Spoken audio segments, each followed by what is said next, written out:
MMA guru. He has exposed Dana White for lying once again. Dana White lied again, and he doesn't get to do that anymore. When he was here, I was defending him from the fans, Right. you know? So who defended him? He has the lowest selling pay-per-view in the history of the UFC in the modern era. I'm not thrilled with Demetrious Johnson. You fat old liar! These are all lies. They can't keep track of all this stuff. We remember everything, pal. And I'll go back and I'll sit through hours of footage to find it. When you're the best in the world, you should be paid like the best in the world. Doesn't matter if you don't bring enough eyeballs. That's just my opinion. What's going on, boys? Welcome back to the channel. We have another breakdown video for you. Not really a breakdown, but just a reaction. The best investigator on YouTube today, MMA guru, beautiful wheelchair. He has who defends Demetrious Johnson more than me? He has exposed Dana White for lying once again. This was sent to me by my producer. I've seen a couple parts of it, but I'm gonna give you guys my reaction. So if you guys are new to the channel, make sure you like, subscribe, and also hit the bell to go live. And make sure you go give MMA Guru a follow. Subscribe to his channel, like his channel, become one of his members, become one of the members that support this man to finding everybody and exposing everybody's lies. Here we go. Hello, everyone. Dana White lied again, and he doesn't get to do that anymore. Tell him, Guru. I'm here, and I've spent about 4 hours searching for all of the examples I need to prove that Dana White is lying through his teeth once again. He was talking about the retirement of Demetrious Johnson. If you don't know, Demetrious Johnson retired at 1FC Denver the other day. It was an emotional retirement filled with voice cracks. And Dana White was asked about Demetrious Johnson's retirement and whether or not we'd see him in the UFC Hall of Fame by John Morgan in this interview. I'm going to let it play, and I'm going to go through some of the very, very old clips I have found that I've trying to find, and we're gonna expose Dana White once again for being a liar. Okay, he don't get to do this anymore. Let it play and listen to what Dana White has to say. Hall of Fame. Yeah, I didn't know that. And yeah, no, listen, if you go back to when he was here, I was defending him from the fans, right. You know? So who defended him?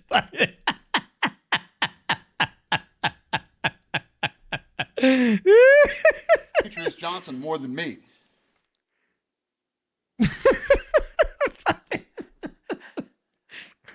He then goes on to say, of course, he's going to be inducted into the Hall of Fame. Yeah, no, good for him. You know, incredible career he had, and yeah, I've never had a problem with Demetrious Johnson. Who's defended Demetrious Johnson more than me? I've never had a problem with Demetrious Johnson. Now, it's funny Dana White should just say that in an interview, thinking that no one's going to check him on it. Okay? Because Dana White absolutely has disrespected Demetrious Johnson. I don't think there hasn't been anybody under the UFC banner that Dana White hasn't said something negative about. He said negative things about, you know, John Jones. I don't think he's ever said anything negative about Max Holloway. I stand corrected. Let's keep going. Not defended him. In moments he did say, you know, people really need to start paying attention to this guy here and there.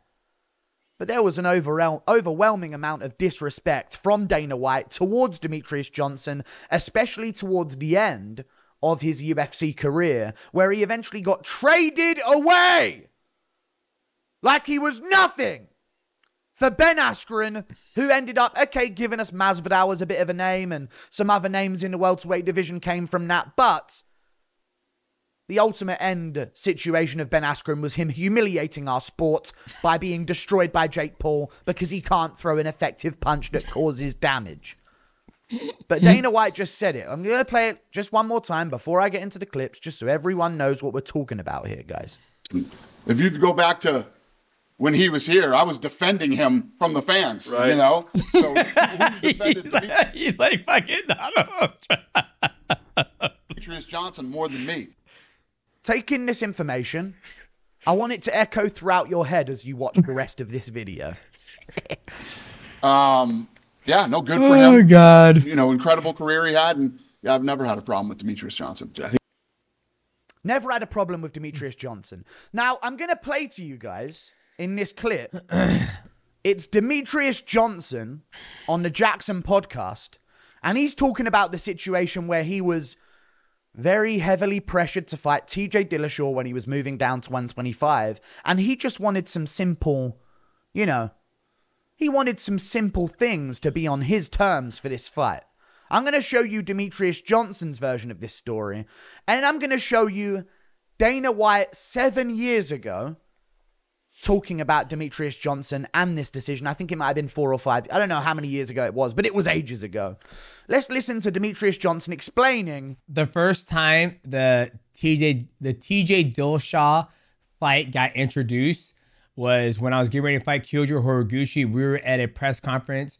I was coming out of the press conference. Dana White was coming in, and I asked for $1 million. There you guys go. There you go, Guru, to help your investigation. The TJ Dillashaw fight situation. Take it away, DJ. And then we'll get into some funny Dana clips of him defending Demetrious Johnson. Here we go. It happened. And I even told Dana White that too before I was about to fight Kyoji Horiguchi at the press conference. The big, they used to do this when they first started doing those big press conference. And I was like, man, just give me $1 million. He goes, I can't give you what you don't bring in. I was like, okay, fair enough. Okay, I understand. Can't give you what you don't bring in. Fair enough. He asked for $1 million to fight TJ Dillashaw. A super fight. Can't be done. Okay? Just can't possibly be done. All good. Just asked for $1 million. He said, okay, never mind. I'm not going to push for that. All good. Understand that. And then fast forward, I beat Kyoji Horiguchi. These keep going on. Me and Sean Shelby are talking. And he says, you should fight TJ Dillashaw. I was like, yeah, pay me $1 million. We're like, no, we can't make that happen. And then Matt. Can't make it happen. Can't give him $1 million for the TJ Dillashaw fight. Fair enough. And then his coach comes in. Matt said, okay, well, we'll fight TJ, but here's a stipulation we want. If TJ doesn't make weight, which we knew he could not make 125 healthy, right? If he doesn't make 125, we fight for his belt. The fight goes on, but we fight for his belt. They're like, oh, no, we can't do that. And I'm like, then I have no leverage here. Right. Like, what's in it? What's in it for me? Like, same pay, no more money. What's in it for me? And they're like, well, we're just going to close the division. Like, close the motherfucking division. We're just going to close the division. Well, close the division then, Demetrious Johnson. So in Demetrious Johnson's words, he asked for $1 million to fight TJ Dillashaw and a bit of a pay rise. Yep. They said no. He said, okay. Well, my manager, I don't know if it was his coach. I think his manager is who. Matt Hume was my manager and also my coach. So he did a lot of the managing with the UFC. He's referencing there. Came in and then said, well, we're going to want something here, and we don't trust that TJ's going to be able to make weight. Now, that aged amazingly because TJ Dillashaw ended up having, if you want to believe his version of events, taking EPO in order to maintain the weight that he was at, 125 pounds.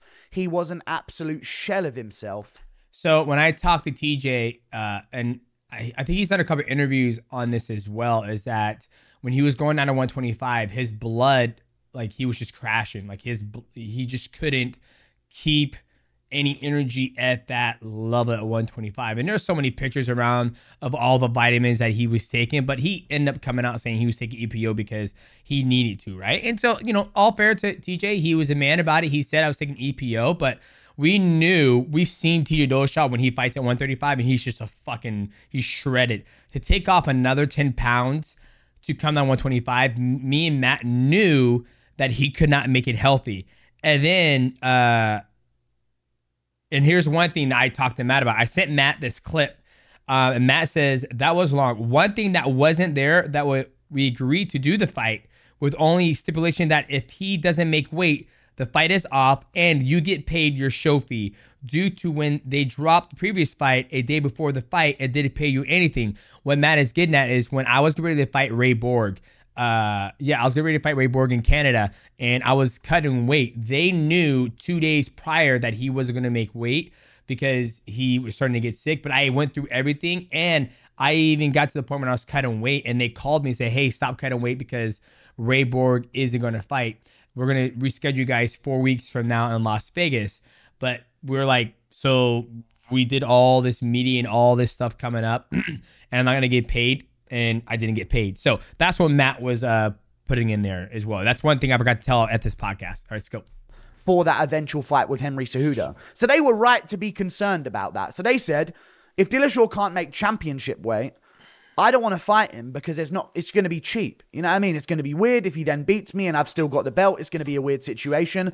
So if he can't make the weight and it's starting to look bad, we want the option to then go, all right, let's do it for his belt at his weight and we'll make that happen instead because I want Dillashaw's belt. And the UFC went, no, no, no. He just wanted that one stipulation, according to Demetrious Johnson here. Okay, now Dana's going to respond to this in a very interestingly defending way of Demetrious Johnson. Close it then. Like, go out there and tell the world. They then said that they were going to think about closing the division. Remember, they were talking about closing the flyweight division. This was a big deal. I reckon if TJ Dillashaw would have beaten Cejudo and then moved back up to 135, they would have got rid of the flyweight division. They were talking about it for years. I was like, hey guys, ladies, we're going to close the division because Demetrious Johnson's not going to fight Tito Dosha. And then the fans were like, well, why won't you fight him, Demetrious? I'm like, well, one, I said, if TJ doesn't make 125 healthy, we get to fight for his belt, and they won't pay me $1 million. Then they'll look at Dana White, I'm like, why don't you pay him $1 million, Dana White? Well, he don't bring that money in. Okay, well, it looks like you guys have a disagreement. Okay. So DJ explains it very clearly. And here's the thing, too. It's okay to have a disagreement with your boss. Like, I have a disagreement with my wife all the time, but we come to a conclusion where we move forward on great terms. Same thing with my kids, right? My kids and I, we have disagreements all the time, but we don't go off and bash each other. Continue. Non-emotionally, very calmly, the situation that went down, okay? Now, what happened eventually? They traded him for Ben Askren. Go away, DJ. We'll rob you against Cejudo in the rematch. I know he denies that because he's too great of a guy. No damage comes first, and he won that on damage against Henry Cejudo in the rematch. Either way, they got Cejudo as the champ. They just chucked Demetrious Johnson to the side for Ben Askren. It is what it is. You know what I mean? Terrible decision by the UFC, but maybe it worked out. They got Masvidal. You know the situation. Now let's hear Dana White talk about this situation at the time that it was happening. DJ asked for $1 million. Heard it from his mouth. DJ wanted a stipulation in place where if Dillashaw missed weight, they didn't fight for 125. They would do the fight for 135-pound championship at bantamweight instead, and the super fight would still go on. Let's hear what Dana thinks about this. Demetrious Johnson has said previously that he wants to take super fights, but he also wants to get paid. At least he said previously a couple of millions, or at least a pay raise. Are you willing to give him that? No, but you know what? He's a partner in the pay-per-view. Let's see what your pay-per-view does. You're a partner and see what you make. Listen, you can't be in a position where you're like, I want $2 million. Fuck you. I don't care what you make. Now, Dana repeats this. Now, I want to go out here and say something like this.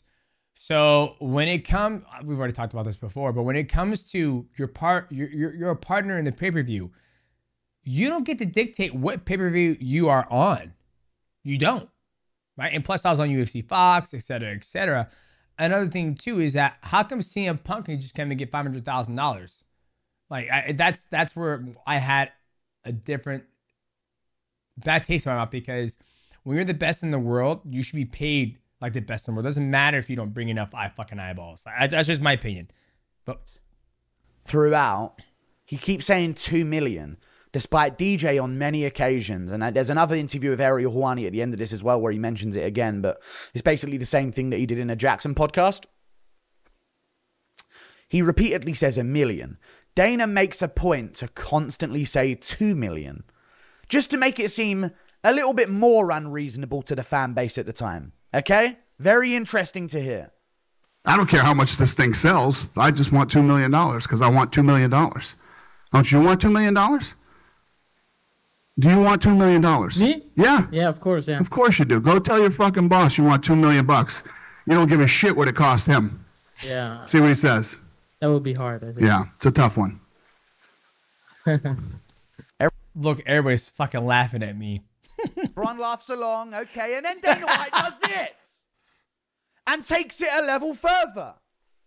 And this is a really interesting 2-minute segment of Dana White defending Demetrious Johnson and never having a problem with him? I think the way it could have been done is like, hey guys, right now we're really trying to focus on making this matchup against Demetrious Johnson versus TJ Dillashaw.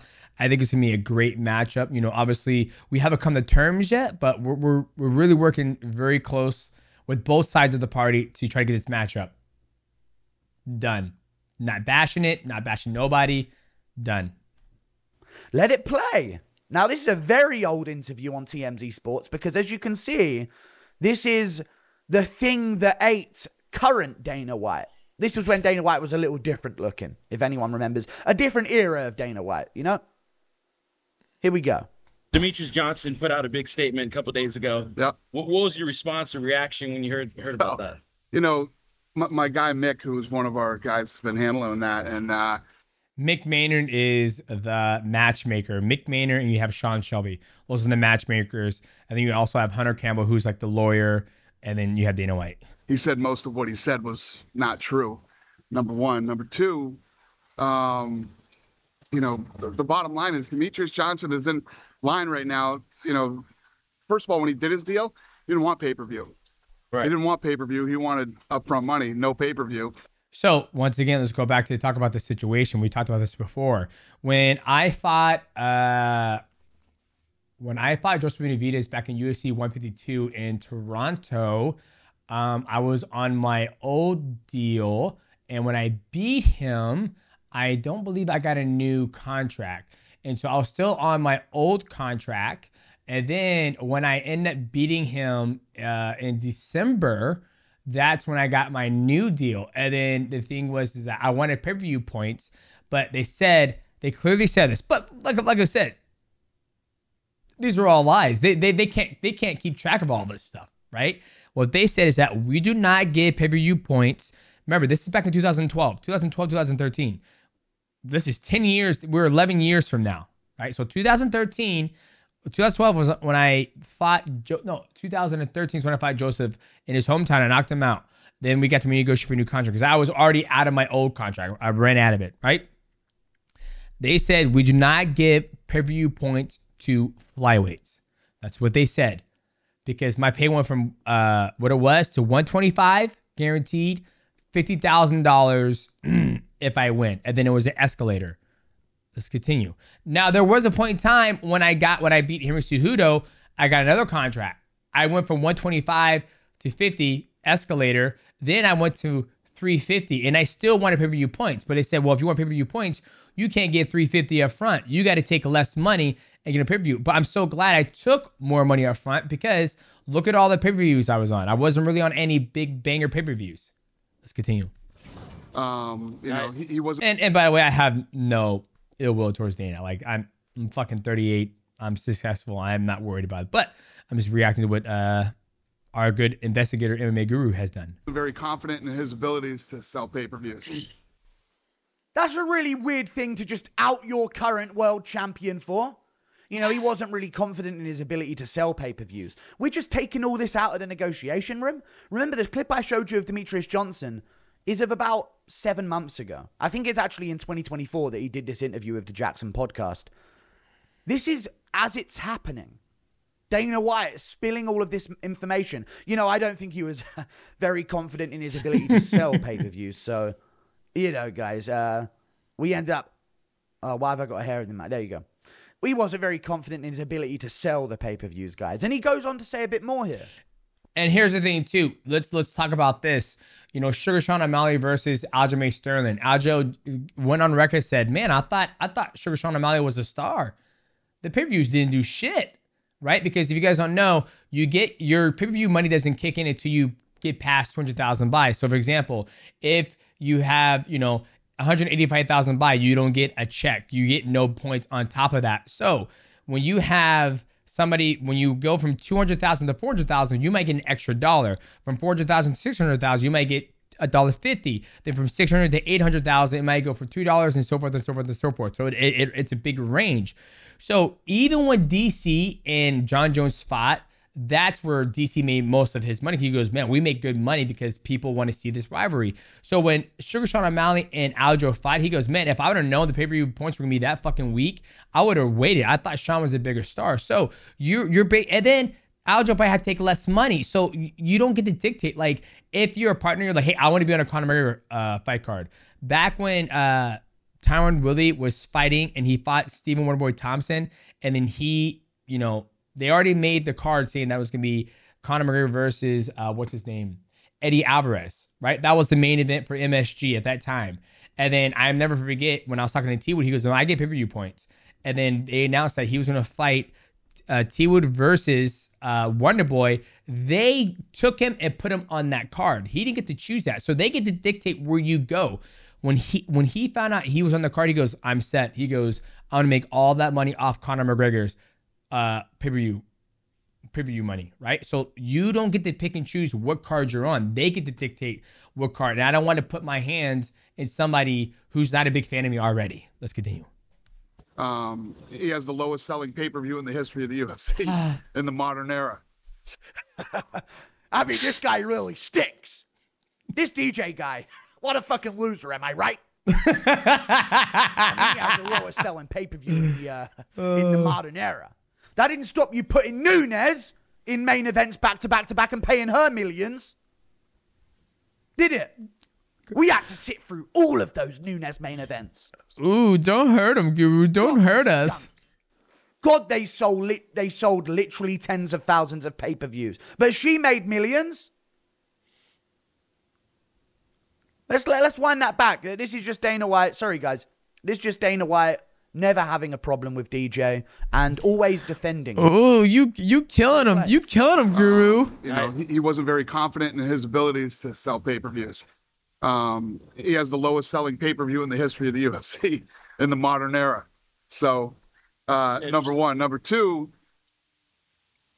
I think that a fight between him and TJ Dillashaw would be something that people would actually be interested in. And could sell pay-per-views and could make money, but he absolutely refuses to fight the guy. Absolutely refuses to fight the guy. It's a super fight. He asked for a bit more money, okay, that you more than happily would chuck at Nunes. Asked for a bit more money and wanted a stipulation in place to where if Dillashaw... So at that time, I was probably making 350 the show. No, I was actually making 360, 370 the show. So it would have been like an extra, like, 700,000. It's not a full, it's full million, but it's only extra 700,000. Sure missed weight, the fight wouldn't be at 125 for the flyweight world championship. It would instead be for TJ Dillashaw's belt. And he even said, Demetrious Johnson, in the clip I showed you at the start, he even said, okay, I can't get the extra money. I at least want this. To where, I can make sure that I've got some kind of legacy gain here if Dillashaw misses weight at flyweight. But no, he just didn't want the fight, guys. And could sell pay-per-views and could make money, but he absolutely refuses to fight the guy. Absolutely refuses to fight the guy. So trashing Demetrious Johnson, his world champion. Refuses to fight the guy. He's the lowest selling guy in the modern era's history, you guys. Just laughing about Demetrious Johnson's pay-per-view sale. Don't get me wrong, he wasn't a big star in the UFC. But this type of energy towards a guy you've always defended, Dana? That you've never had a problem with? It's ridiculous. What was your response when you heard that he says he feels like you're bullying him in the media and you're not marketing him right? We're not marketing him right. We built a TV show around him. The Ultimate Fighter was about what an incredible fighter he is. We put him on. The Ultimate Fighter is the Ultimate Fighter, dude. You didn't build it around Demetrious Johnson. You did a flyweight competition on the Ultimate Fighter and maybe showed a few highlights of DJ during it. It was a great season. Great season. But let's not act like we did all that for... We built a whole TV show around this guy. Okay. All right. We put him on Fox many times. Thank you, bro. Appreciate it. We put him on Fox. He's your world champion. I would hope so. You were under Fox at the time. We put this guy on Fox. Oh, wow. Really going above and beyond here, Dana. We put him on Fox many times and tried to build him, and it is what it is. It's not me. I'm bullying you? How do you bully the pound for pound best fighter in the world? Well, what are his So now, and then he gaslights him. I'm bullying him? How'd you bully the pound for pound #1 fighter in the world? options right now? Is it Remember, he just called him the pound for pound #1 fighter in the world. Remember, he just called him that. take the fight? Yeah, listen, He has to take the fight. the media claims he's the pound for pound best fighter in the world. Right. You just claimed it. Let's do this one more time. Let's just do this one more time. I think the Dana. best part about this is just his facial expressions are just fucking like prime. Within seconds, you've absolutely humiliated yourself again. It's not me. Right. I'm bullying you? How do you bully the pound for pound best fighter in the world? Well, what are his How do you bully the pound for pound best fighter in the world, as Dana just called Demetrious Johnson? options right now? Is it take the fight? Yeah, listen, He has to take the fight. the media claims he's the pound for pound best fighter in the world. Right. So do you. But let's let it play. I think Conor McGregor is the pound for pound best fighter in the world. If you look at Your face. Now, this was at a time where DJ had like 11 defenses, or he was going for his 11th defense. And at the time, I don't even think Conor even had a title. I don't think Conor's ever defended this belt once. Once. Not fucking once, which is just, it's just crazy. Like when you look at the masses, of like, yes, Conor's a big star. He's one of my favorite fighters to watch fight. He understands the void very, very, very well. But not one title defense. Now, Conor has brought a lot of money to the sport and brought a lot of eyeballs, but not one title defense. Not fucking one. Crazy. And he believes he's the pound for pound best fighter in the world. Even at this time. Crazy, right? breaking Anderson Silva's record. He was on the cusp of it, or something along those lines. Crazy, never seen before stuff. I think Conor McGregor is the pound-for-pound best fighter. This was his original John Jones.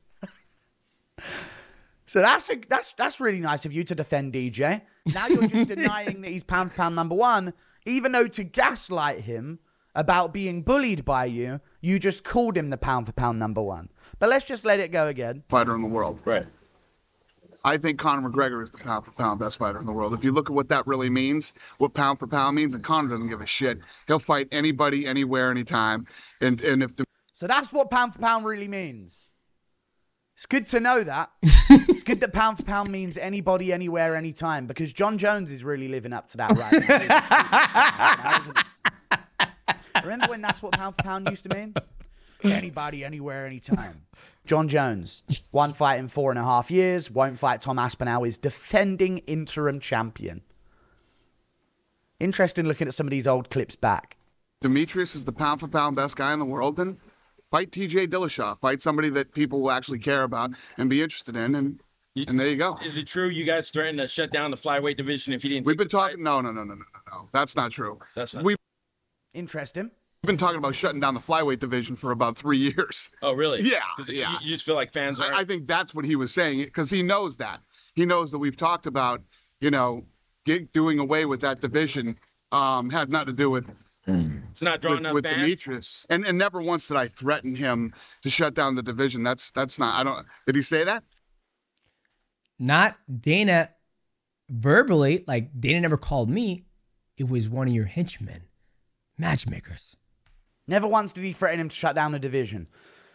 He never did directly threaten him, but later on he admits to something in this next interview that he speaks on DJ with that's very interesting when it comes to that closing down of the division threat that I want to show you guys today. So we're just going to go through yet another interview of Dana White back in the day when he was, again, The cool thing about the internet is that if you do something on the internet, it stays there. It never goes away. You can always go dig up old shit.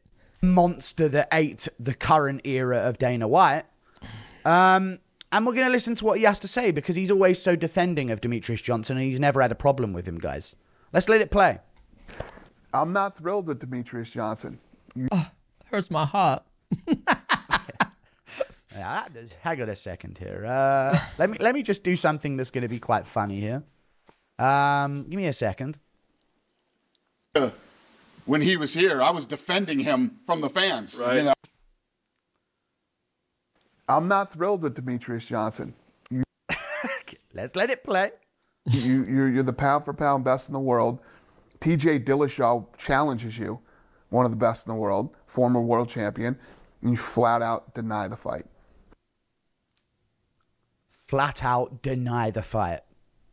Like there was nothing more to it than DJ not wanting to fight? Okay. Flat out say, I won't do it. I want Ray Borg. That's not what DJ said was the situation. You flat out say, I won't do it. I want Ray Borg. That's what DJ said. You said, hey, DJ, let's have you fight Dillashaw. Now, DJ seems to think he asked for a bit more money to fight a superstar in a Legacy fight, and also asked that Legacy would guaranteed be on the line if Dillashaw did miss weight.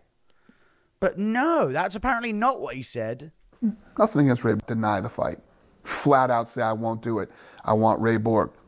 I don't know. Apparently, the way the meeting went was Dana went into the room and Dana said, we want you to fight TJ Dillashaw. And DJ then responded with, I won't do it. I want Ray Borg. This is what Dana in this moment would have you believe. You guys have heard the story once again. I'm not going to go over He's it. always defended Demetrious Johnson, you guys. Nothing against Ray Borg. Guys, you know, he's doing his thing. It just... I think at the time, Ray Borg was like on a 3 or 4 fight win streak. Let me see. Yeah, so at the time, Ray Borg was on a 2-fight win streak. Prior to that, he was on a 3-fight win streak. He lost in to Justin Goggins, and after that, he won against Louis Smoka. Then he beat Juicio Formiga, and then he fought me after. So at the time, I was beating everybody. So he was the #1 contender at that division. You know, it's funny when you think about, you know, the UFC today. You have people fighting for the belt on 2-fight losing streak. People who are on a losing streak in the motherfucking UFC believe they deserve a title shot. So let that stick. Let's continue. Yeah. All right. Hey, you know, you want Ray Borg? We'll give you Ray Borg. So you're going to make that fight? Yeah.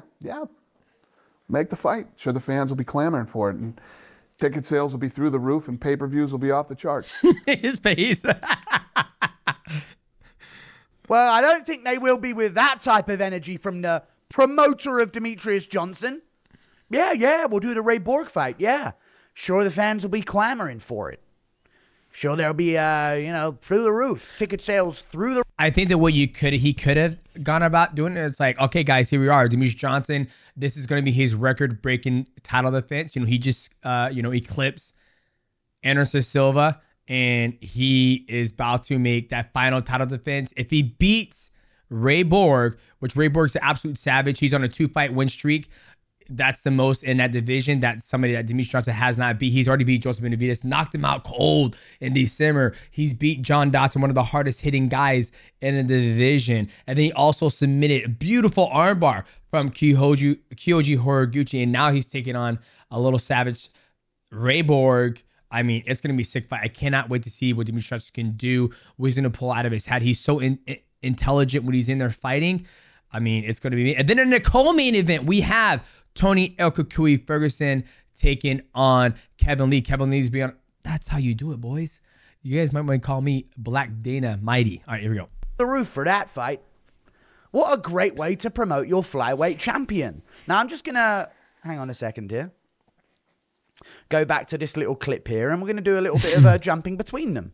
Listen, if you go back to when he was here, I was defending him from the fans, right. You know? So, and fair enough, there were times that Dana White did defend me from the fans at press conference after I beat, I believe it was John Moraga in Seattle. He defended me, but I think he did a lot more bashing than defending. who's defended Demetrious Johnson more than me? Yeah, no, good for him. You know, incredible career he had, and I've never had a problem with Demetrious Johnson. So you're gonna make that fight? Yeah. Make the fight. Sure, the fans will be clamoring for it, and ticket sales will be through the roof, and pay-per-views will be off the charts.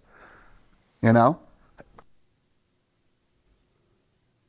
Something's just not adding up, Dana. This is the problem now. You think things are so in the past that we're just going to forget them? I don't forget. There's an elephant joke in there somewhere. But we don't forget, buddy. Okay? That's not something we do around here as MMA fans. We remember everything, pal.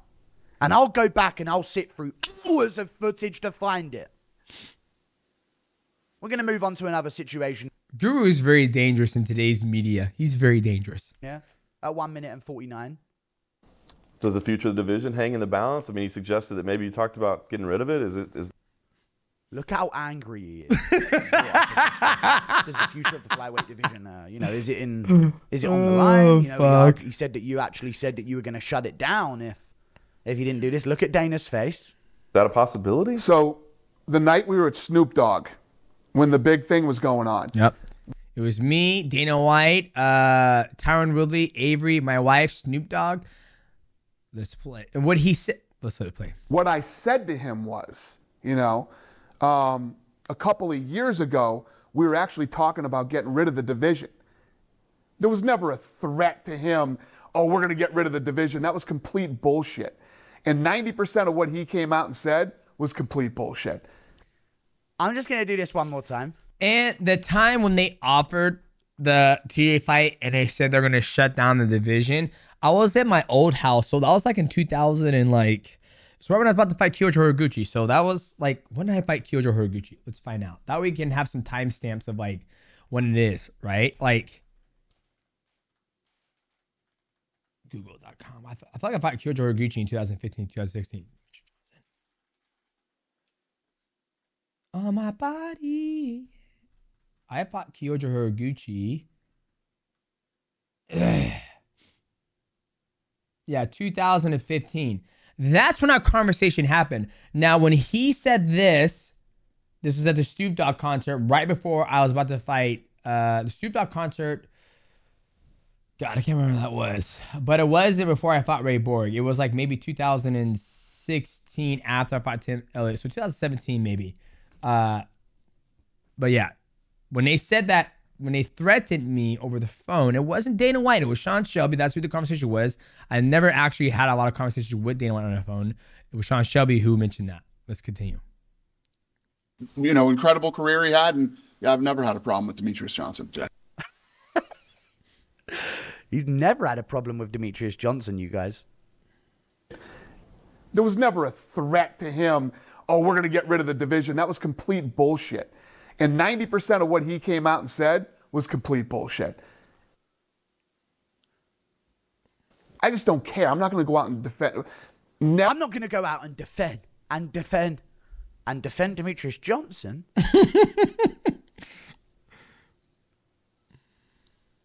When he was here, I was defending him from the fans. I'm not going to go out and defend. He couldn't even bring himself to. Never did I say to him, hey, if you don't do this, we're going to get rid of your division. When someone does that, as a clearing of their name on something that happened, never did I say to him, if you don't do this, we're going to clear the division. Never did I say to him, hey, if you don't do this, we're going to get rid of your division. Never did I say to him, hey, if you don't do this, we're going to get rid of your division. That is a tool used by liars, where technically they're not wrong, but something was said. As he just said, at this Snoop Dogg event where they were talking with each other about the Dillashaw fight, he said to DJ, we were thinking about closing this division down a few years ago.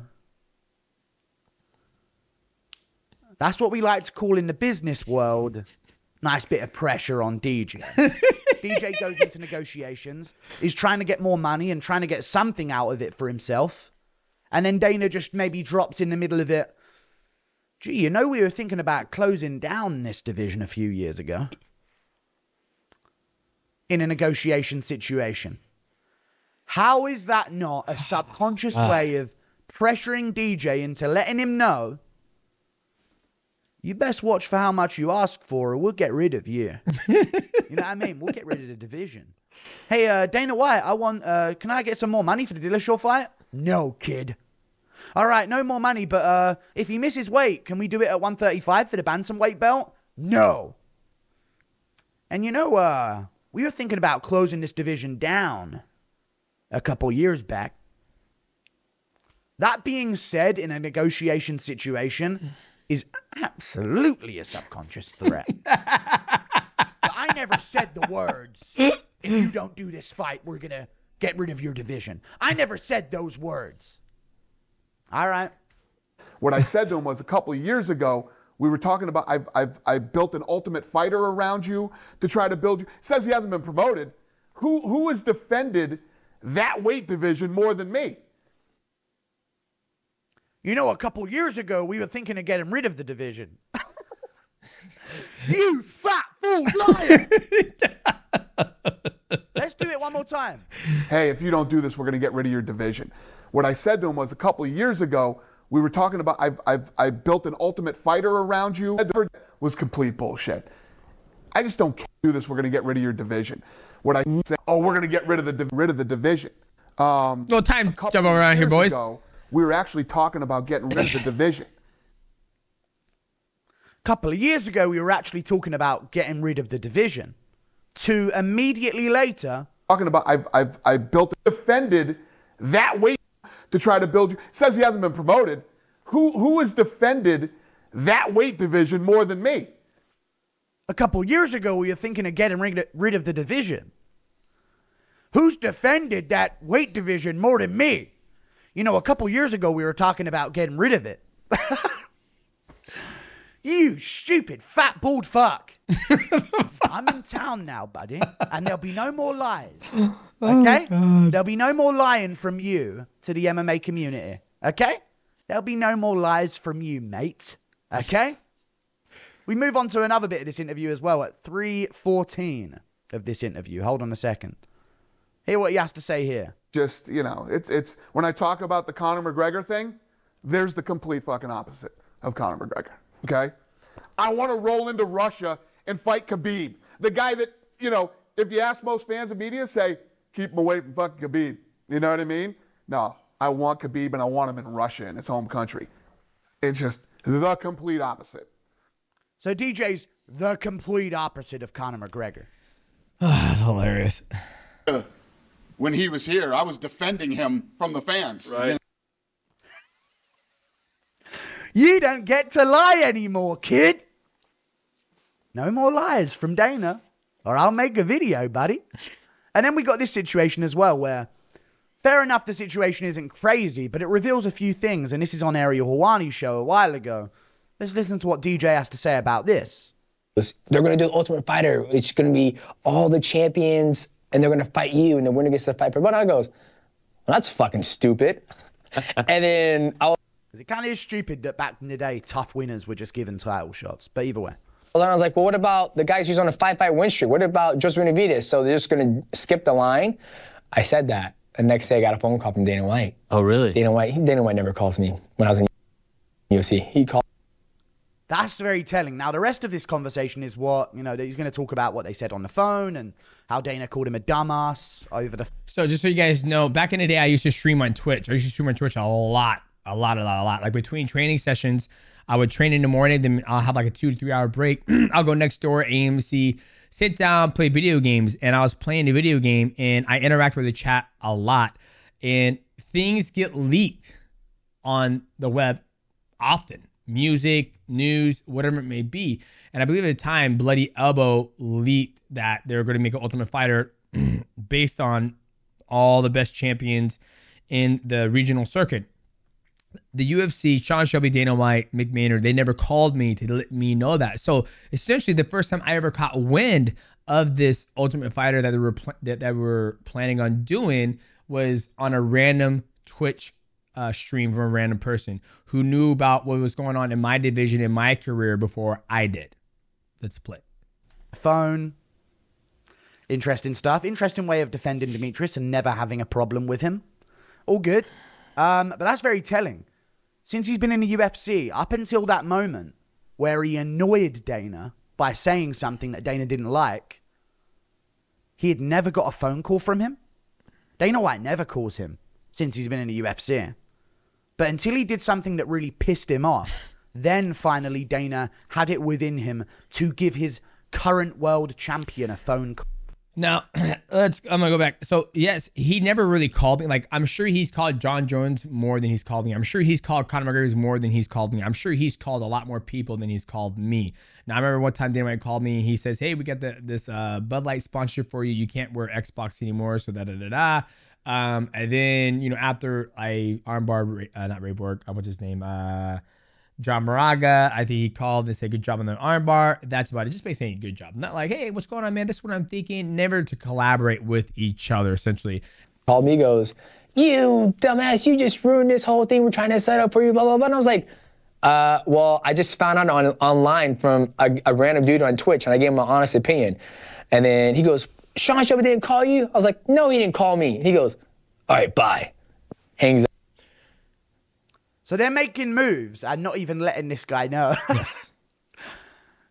And then, so essentially, he says, yes, you did. Yes, you did know. And I said, no, I didn't. He goes, read this article. It's like a bloody elbow article. He sent me the article, and I said, he goes, read this. So call me back. Bye. And I said, okay, I'll read it. I read it, and like the very first paragraph of it, it says, you know, Demetrious Johnson, very well known, Demetrious Johnson finds out live on stream about the Ultimate Fighter, and then replies to a fan. Then I called Dana White back, and I said, no, you didn't read the article. It says, I found out live on stream about the Ultimate Fighter. And then he says, Sean Shelby didn't call you? I said, fucking no. He goes, I'll call. Okay, whatever. And then he hangs up. And then Sean Shelby called me the next day. I think I talked about. They're just making that. We're building the whole thing around you, DJ. How did you find out about it? Some random guy on Twitch told me about it. Sean Shelby never called you? No. Okay, cool. He's up. Next day, I get a call from Sean Shelby. Hey, yeah, bro, we're doing this. I was like, too late. Yeah, too late, dude. I was like, way too late. Yeah. It's all good, though.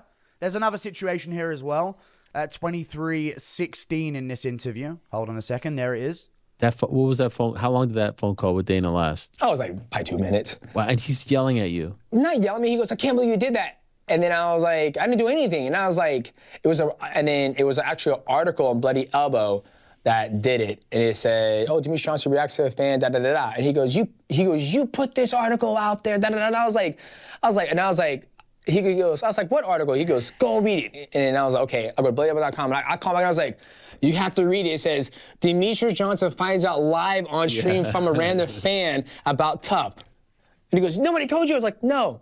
I'll call you back. And that was it. Interesting. Just one more time from the top for us, Dana White. Yeah, no, good for him. You know, incredible career he had, and yeah, I've never had a problem with Demetrious Johnson. No, listen, if you go back to when he was here, I was defending him from the fans. Right. Just one more time, just to really hit home for you guys what we're talking about here. I'm not thrilled with Demetrious Johnson. You're the pound for pound best in the world. TJ Dillashaw challenges you, one of the best in the world, former world champion, and you flat out deny the fight. Flat out say, I won't do it. I want Ray Borg. Just lying about him, coercing him into things he don't feel like he should be doing because he has no negotiation power. It's all good though, Dana. You know what I mean? Trashing him here, gaslighting him. You know? He's like the lowest selling guy in UFC history and he's asking for more money? What? Conor McGregor is actually pound for pound. All right. You know? You don't get to lie anymore, bud. And I just proved that you were lying in this interview. Giving a Hall of Fame speech. And I want you to be there to put it in his hands. How about that, Dana? It ain't enough just to do a ceremony where DJ gets his Hall of Fame. I want Dana there to put it in his hands. That's what I want. All good, though. He's always defended him, guys. He's never had problems with him. And this isn't even me bringing up the trade of getting rid of Demetrious Johnson for Ben Askren. One of the GOATs of your sport. I know he just lost to Cejudo because we robbed him, or you robbed him, sorry. I'm not seeing. Boys, great video by, once again, MMA Guru. Make sure you guys go follow him, subscribe, like, become a member of his channel. He does great content. This content I love is like he goes up and he, you know, looks through the internet and finds old clips of things that happen in the sport of mixed martial arts. So, like I said, dude, I have no problem with Dana White. That's in the past. But I think, you know, in mixed martial arts, we never forget, you know, what is done. So much stuff happens. But yeah, If you guys enjoyed this video reaction, make sure you like, subscribe, and also hit the bell to never go live, boys.